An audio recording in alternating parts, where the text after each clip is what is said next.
Aalis tayo ngayong gabi. Kukunin natin ang natitira sa kayamanan. Tapos na tayo dito. Hindi pa. Maghihiwa-walay ulit tayo ng landas ng hindi man lang ipinaghihiganti si Uvo. O babagot siya sa kabilang buhay kapag hindi natin ipinasunod sa kanya doon ang gumagamit ng kadena.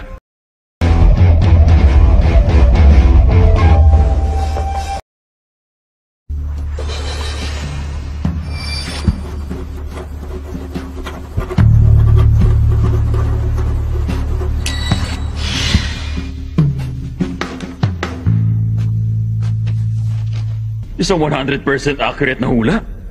Ang kapalaran mo ngayong buwan. Patuloy na hinabol ang Enero ang buwan ng Nobyembre na mag-isa. Nalanta at nalaglag ang mga krisantemum. At nahimlay sa tabi ng madugong mga matang kulay apoy. Sa susunod na linggo mukhang 5 sa atin ang mamamatay. Mamamatay? Sino naman sa atin yun? Hindi ko alam. Nobunaga, ayon sa hula, mas marami pa sa atin na mamamatay kapag nilabanan natin ang gumagamit ng kadena.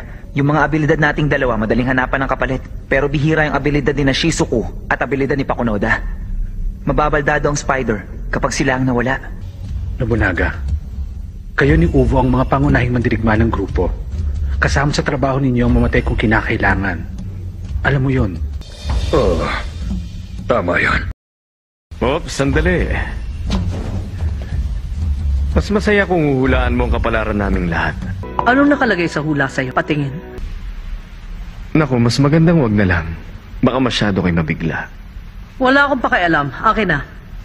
O siya, mapilit ka eh. Ha? Kailangan niyo makita ito. Patingin yan! Isang panauhing pula ang mata ang dadalaw sa tindahan mo. Nais niya makipagpalitan ng kalakal at tatangay niya mga sikreto ng kalendaryo. Hisoka! Ikaw pala nagbenta kay Uvo. Traitor ka! Walang kwenta. Ayoko nang sayangan ang oras ko sa isang tulad niyan. Akala mo palalampasin ko ng gano'n lang ginawa mo? Huh? Nobunaga, tumahimik ka naman muna, pwede? Nakakaliw to. Hindi totoo ang hulang yon. Gawa-gawa ko lang.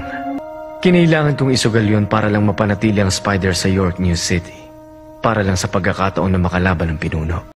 Hisoka, may ilang mga katanungan lang ako.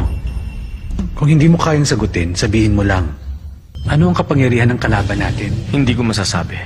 Pwede mo bang ilarawan ang itsura niya? Hindi pwede. Masasabi mo ba kung anong relasyon mo sa kanya? Hindi ko masasabi. Ang panauhing pula ang mata ang gumagamit ng kadena. Sa puntong ito, sigurado na tayo may taglay siyang dalawang abilidad. Una, ang abilidad na ginamit niya upang bitagan si Uvogin. At ang pangalawa, ang abilidad na pigilan si Hisoka makapagsalita. Oh, napakagaling. Talagang pinapahanga mo ko ng lubusan. Kailangan talagang ako ang pumutol ng huling paghinga mo.